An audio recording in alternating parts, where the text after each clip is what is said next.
जानते हैं हम हुनर अपना, मंजिल को हम ज़रूर पालेंगे। राह कितनी भी कठिन हो, अगर ठानेंगे तो सफलता के शिखर पर ज़रूर जाएंगे। नमस्कार, स्वागत है आपका कार्यक्रम युवा में। आपके साथ मैं हूं शिखा शर्मा। जब हमारे युवा साथी ठान लेते हैं कि वो किसी लक्ष्य को प्राप्त करना चाहते हैं, तो फिर कुछ भी उनके लिए असंभव नहीं रहता। साथियों, रियल एस्टेट वो क्षेत्र है जो न केवल सपनों का घर बनाता है, बल्कि उसके साथ जुड़े होते हैं रोज़गार भी। आत्मनिर्भर भारत में भी रियल एस्टेट का एक बड़ा योगदान है और हमारे विकसित भारत के सपने में भी रियल एस्टेट एक महत्वपूर्ण सेक्टर के रूप में सामने आ रहा है। आज कार्यक्रम में हमारे साथ जुड़े हैं एक खास मेहमान जो रियल एस्टेट के परंपरागत क्षेत्र में नवाचारों के साथ जुड़े हैं। कार्यक्रम में हम स्वागत करते हैं मयंक त्यागी जी का, जो आज कार्यक्रम में हमारे साथ आए हैं। आप एंटरप्रेन्योर हैं सर, बहुत बहुत स्वागत है कार्यक्रम में। शुक्रिया शिखा जी, बहुत बहुत धन्यवाद आपके कार्यक्रम में बुलाने के लिए। जी, हमें भी बहुत खुशी है कि आज आपके साथ हम जुड़े हैं और बहुत सारी बातें हम आपसे करने वाले हैं। तो जो सबसे पहले मन में आता है वो यही सवाल आता है कि जब हम सोचते हैं अपने करियर के बारे में, तो बहुत सारी फील्ड होती हैं, लेकिन आपने चुना कि आप एंटरप्रेन्योर बनना चाहते हैं, तो इसके पीछे क्या वजह थी? मैम, जब हम छोटे थे तो हम लोग जिस सर्किल में बड़े हुए, जिस तरीके से हम लोगों से मिलते थे, जो फैमिलीज़ में और फैमिली फ्रेंड्स से मिलते थे, तो एक फैमिली बिजनेस एटमॉस्फेयर में हम लोग पले बड़े हुए। और वहाँ पर भी एक हमारे टाइम पर एक नया सब्जेक्ट इंट्रोड्यूस हुआ था उस टाइम 11th क्लास में, एंटरप्रेन्योरशिप। तो मेरे ख्याल से बहुत कम स्टूडेंट्स थे जिन्होंने वो सब्जेक्ट उस टाइम पे लिया था, क्योंकि वो नया सब्जेक्ट उस टाइम इंट्रोड्यूस ही हुआ था। तो हमने कुछ फ्रेंड्स ने एक बार वो एंटरप्रेन्योरशिप ली और फिर धीरे धीरे कैसे इस तरफ हम चलते चले गए, किस तरह से हम लोग बिजनेस में ही आगे बढ़े, वो एक कहानी फिर तैयार हो गई। तो कहानी की शुरुआत होती है जब आपने सोचा, क्योंकि आपका फैमिली बैकग्राउंड भी ऐसा था। और ये एक बहुत अच्छी बात थी, क्योंकि देखा जाता है कि अगर फैमिली बैकग्राउंड की हम बात करते हैं, वो कुछ अलग होता है तो थोड़ा मुश्किल होता है, लेकिन आपके लिए शुरुआत थोड़ी अच्छी रही। अब बात करते हैं आपके सेक्टर की, तो रियल एस्टेट को ही आपने क्यों चुना? मैम, बेसिकली किसान परिवार से थे, हमारे दादाजी किसान थे, पिताजी हमारे बिजनेस में थे। और हम लोग देखते थे वहाँ पर, तो ज़मीनों से काफ़ी जुड़ाव था वहाँ पर भी हमारा। और किस तरीके से उस टाइम जब कुछ सब्जेक्ट्स हमारे सामने आए कि अब हमें बिज़नेस किस तरफ टर्न करना चाहिए, तो जो एक न्यू लाइन हम लोगों को समझ आई, वो रियल एस्टेट सेक्टर ही समझ आया कि हम लोग रियल एस्टेट की तरफ जा सकते हैं, क्योंकि हमारे फादर साहब का स्कूल का बिज़नेस वगैरह था वहाँ पर। और तब यही सब धीरे धीरे हम लोगों ने कंस्ट्रक्शंस और इस सब में काम करना शुरू कर चुके थे। तो फिर हमने एक रियल एस्टेट की तरफ एक नया वेंचर की तरह इसको लिया, चैलेंज की तरह इसको लिया और काम करना शुरू कर दिया इस सेक्टर में। तो युवा साथियों, जैसे मयंक जी बता रहे हैं, आपके पास भी ऐसे ही अवसर होते हैं, बस उन अवसरों को आपको पहचानना है और शुरुआत करनी है। मयंक जी की शुरुआत हो चुकी थी, वो सोच चुके थे कि उन्हें रियल एस्टेट के क्षेत्र में ही काम करना है। अब आगे की बात हम करते हैं। आपने शुरुआत की और शुरुआत में डिफ़िकल्टीज़ तो सभी को आती हैं, तो आपको क्या क्या डिफ़िकल्टीज़ का सामना करना पड़ा? मैम, बेसिकली नया एकदम नई लाइन थी। फैमिली में भी कभी किसी ने रियल एस्टेट सेक्टर में कोई काम किया नहीं था, तो किस तरीके से काम शुरू करना है, कैसे आप लैंड्स लोगे, क्या आप काम करोगे। और स्टार्टिंग में ही बहुत सारे अप्रूवल्स, आर्किटेक्ट, अभी तो हम लोगों को बड़ा इजी लगता है ये, बट एक बार आप स्टार्ट कर रहे हो नया नया, तो बड़ा आपको टफ समझ आता है कि कहाँ कंसल्टेंट्स मिलेंगे, कैसे आप इसको रजिस्ट्रेशंस कराओगे, कैसे अप्रूवल्स आएंगे, कैसे आप गवर्नमेंट बॉडी के साथ सारा काम करोगे इस चीज़ को लेकर। और उस टाइम बड़ा टफ भी था, बट धीरे धीरे हम चीज़ों में घुस गए, काम करने लगे, चीज़ें इजी भी हुई।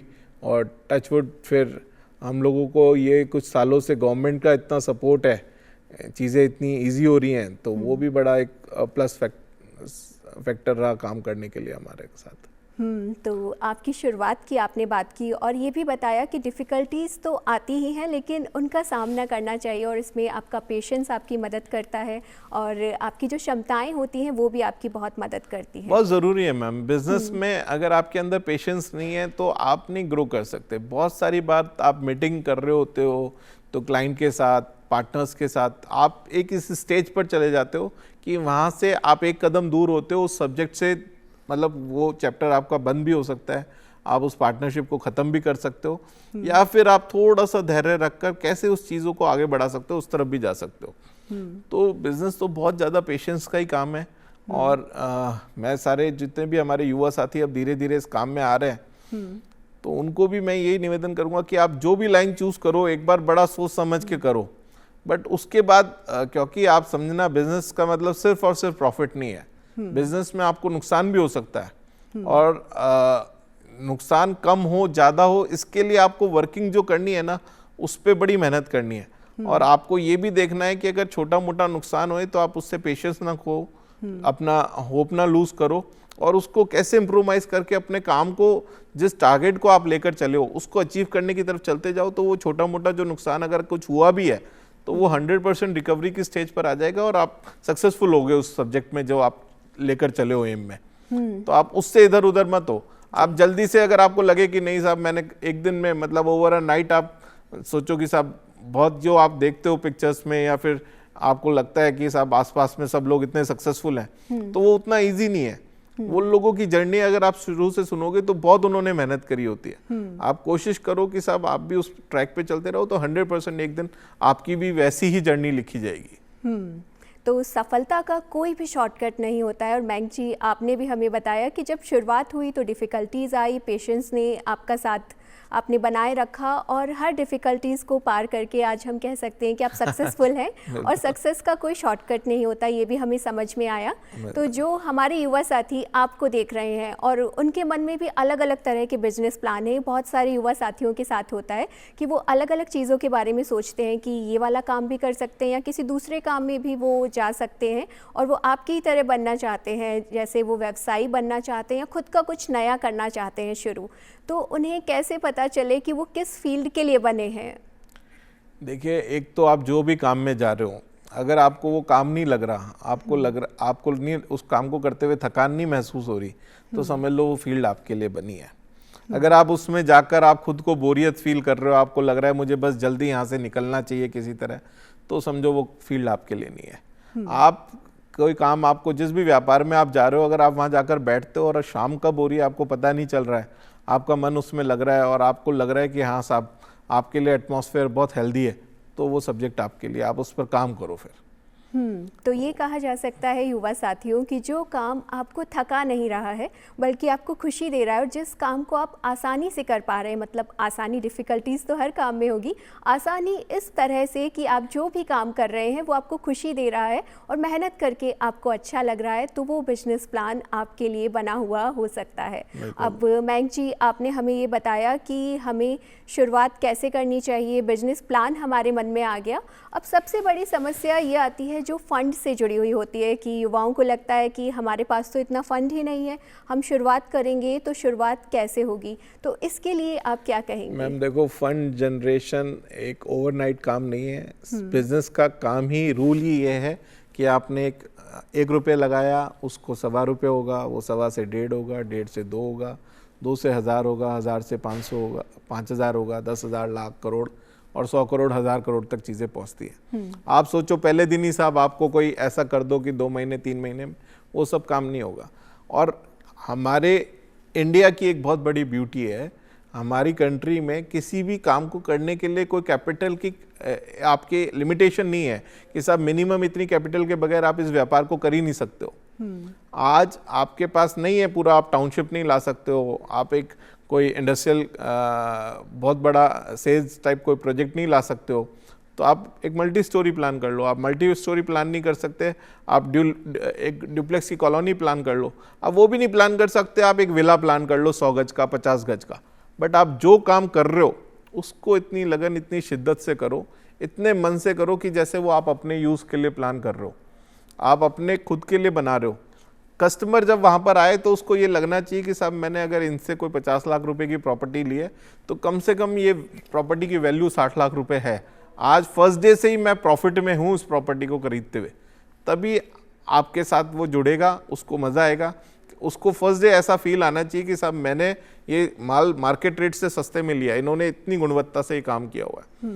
और अगर आपके यहाँ पर कोई कस्टमर कोई चीज़ को प्रॉपर्टी को परचेज करता है, वो 10 साल बाद 20 साल बाद भी उसको मार्केट में बेचना चाहे, तो उसका मैन्युफैक्चरिंग आपके जो आप डेवलपमेंट कर रहे हो, कंस्ट्रक्शन आप कर रहे हो, तो उसमें बहुत सारे सब्जेक्ट्स हैं जैसे प्लम्बिंग, इलेक्ट्रिक, तो इन चीज़ों को आप इतना सुपरवाइज करो कि सब उसकी शिकायत के चलते उसने जो इन्वेस्टमेंट आप पे भरोसा किया है उसकी प्रॉपर्टी की वैल्यू डिक्रीज नहीं होनी चाहिए, उल्टा हमेशा इंक्रीज होनी चाहिए। तो वो जो आपकी माउथ पब्लिसिटी होगी, जो आप मार्केट में उसका रिव्यूज जाएंगे कि साहब हमने उनके साथ खरीदा तो आज हमको ये सब बेनिफिट है, उसका आपको 100% आपके आने वाले काम में और बेनिफिट मिलेगा और आपको हमेशा लगेगा कि साहब मेरे को ये फायदा हुआ है इसमें। तो आप ये मत सोचो कि साहब एक बार कैसे भी इनको बेच बाच के निकलना है और कैसे भी कुछ करके घर घोट के अपने को यहाँ से फ्री होना है, ये नहीं सोचो। आप सोचो कि साहब मेरे को 5 साल तक इनको सर्विस देनी है, अगर कोई भी प्रॉब्लम हुई तो आप फर्स्ट डे से ही ऐसा काम करोगे कि साहब उसमें कोई कमी नहीं होगी।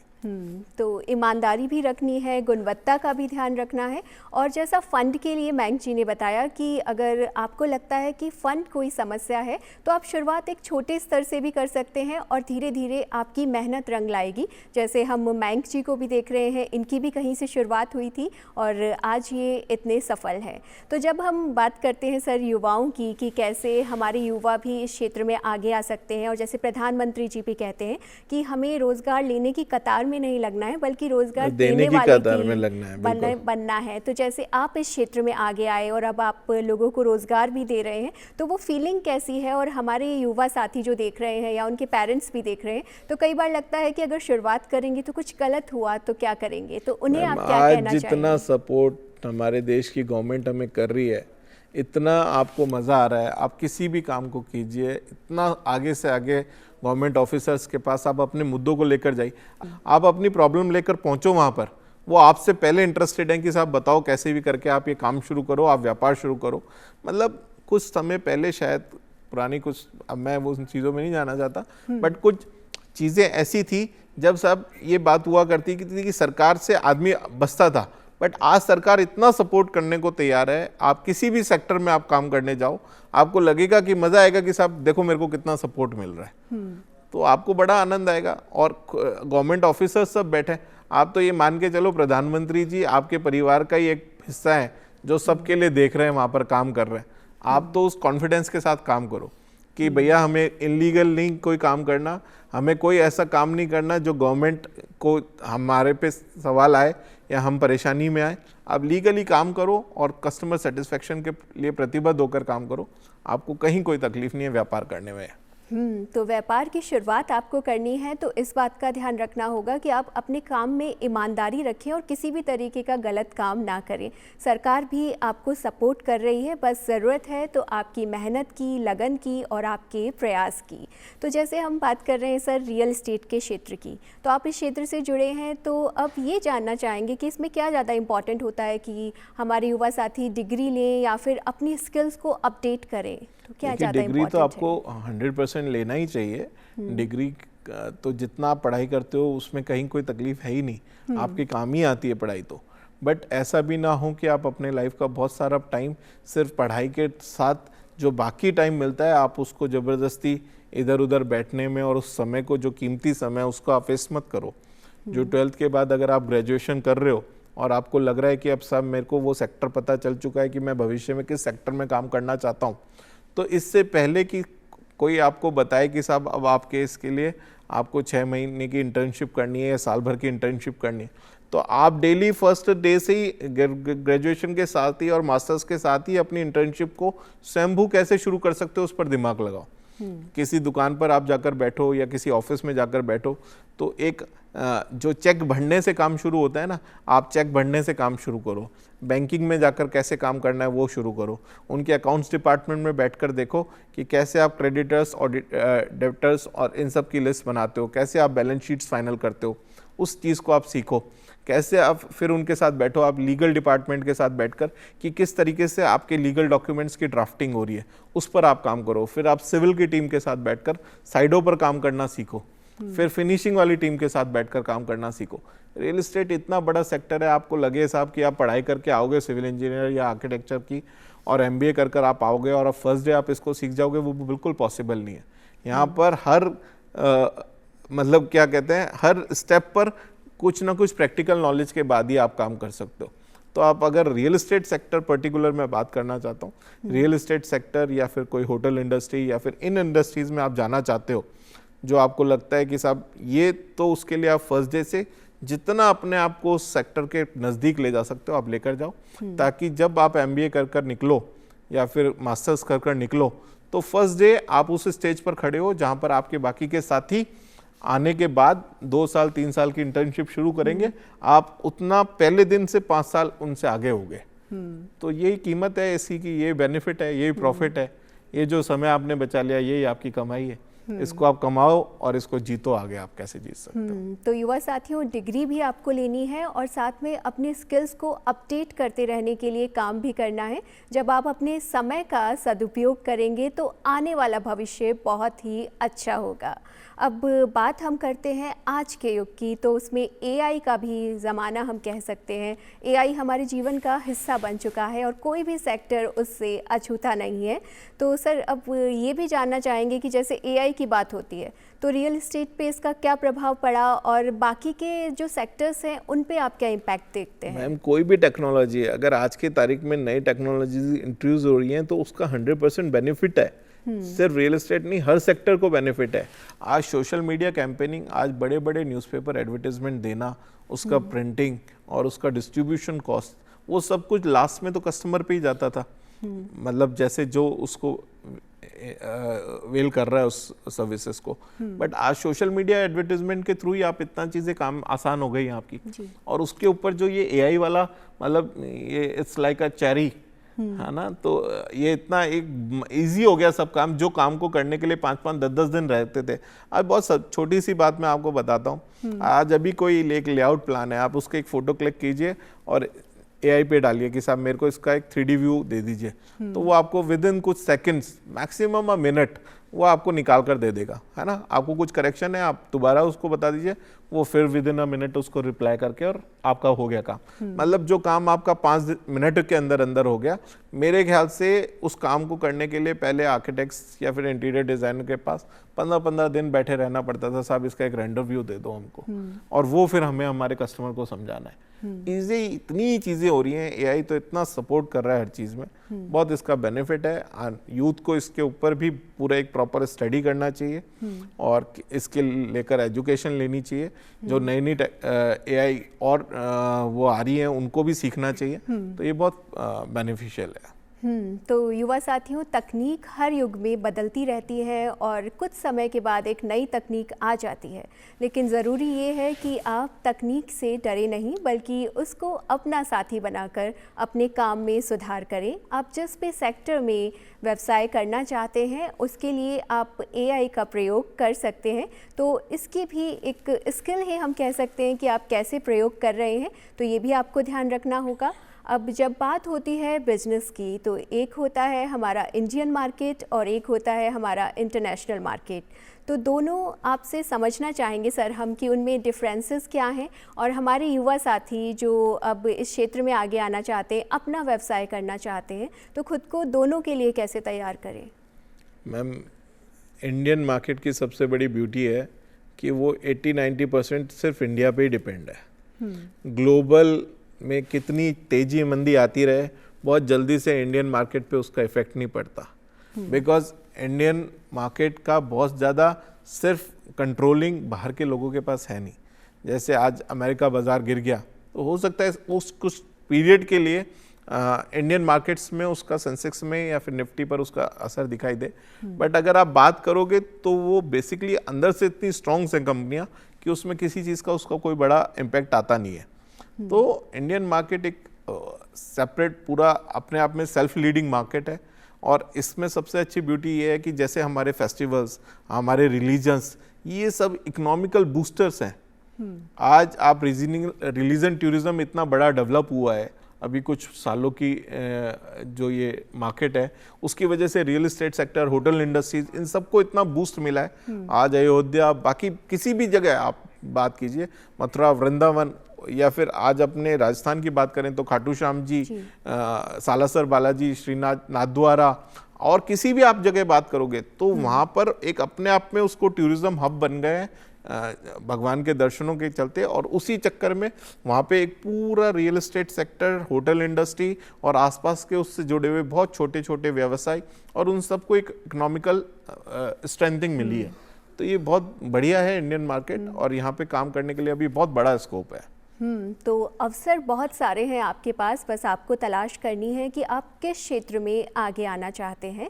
तो मयंक जी, अब आपसे ये भी जानना चाहेंगे कि हमारे युवा साथी जो अभी आपको देख रहे होंगे, उनका भी सपना है अपना कुछ नया शुरू करना है, तो कौन कौन से स्किल्स उन्हें डेवलप करनी चाहिए और किन बातों का उन्हें ध्यान रखना चाहिए आने वाले भविष्य के लिए? देखो, आप अगर बिजनेस में आ रहे हो तो आप ये गांठ मार लो कि जिस दिन तक भी आप बिज़नेस से खुद रिटायरमेंट नहीं ले लेते हो और नेक्स्ट पीढ़ी को हैंडओवर नहीं कर देते हो, उस दिन तक आप समझ लो कि डेली आपको कुछ ना कुछ सीखना है। आप ये मत सोचो कि साहब अब मेरे को सब कुछ आ गया, अब मैं सब कुछ जान गया। जिस दिन आप उस स्टेज पर आ जाओगे तो आपको लगेगा साहब अब कहीं ना कहीं मेरे बिज़नेस को उस बात का नुकसान हो रहा है।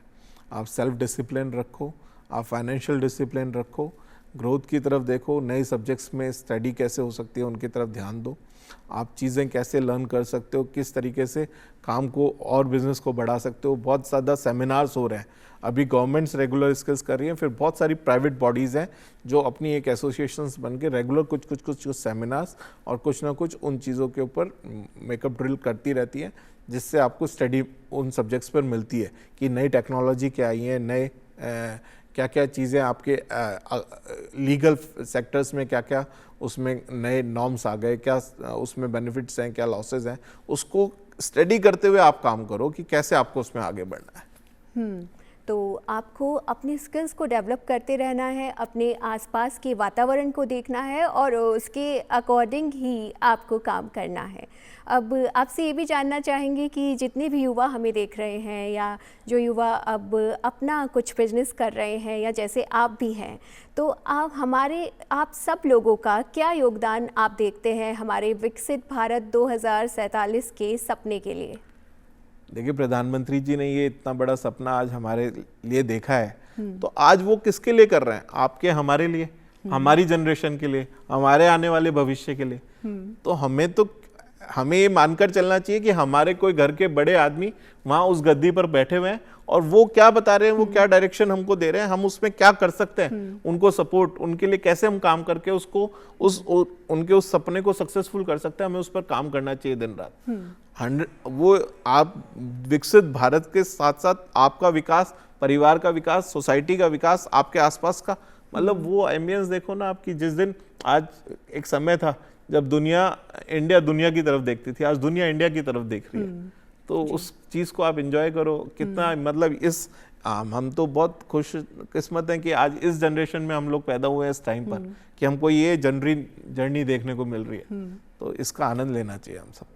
तो युवा साथियों, आप जो भी काम करते हैं उसे ईमानदारी से करें, मेहनत से करें। अवसर बहुत सारे हैं आपके पास, और जैसा मयंक जी ने भी बताया कि हमें हमारे आसपास की समाज का, हमारे राष्ट्र का विकास करने के लिए अपना योगदान ज़रूर देना चाहिए और सोचना चाहिए राष्ट्र के बारे में भी। आज कार्यक्रम में हमारे साथ जुड़े युवा एंटरप्रेन्योर मयंक त्यागी जी, और आपने हमें इतनी इम्पॉर्टेंट बातें बताई, इसके लिए हम आपको बहुत बहुत धन्यवाद देते हैं। आज के कार्यक्रम में हमने जाना कि आपका लक्ष्य कुछ भी हो सकता है, लेकिन उसे प्राप्त करने के लिए ज़रूरी है आपका मेहनत करना, उस क्षेत्र में आगे बढ़ना, और जब आप आगे चलते जाएंगे तो मंजिल करीब आती जाएगी। आज के कार्यक्रम में बस इतना ही, हमें दीजिए अनुमति। नमस्कार।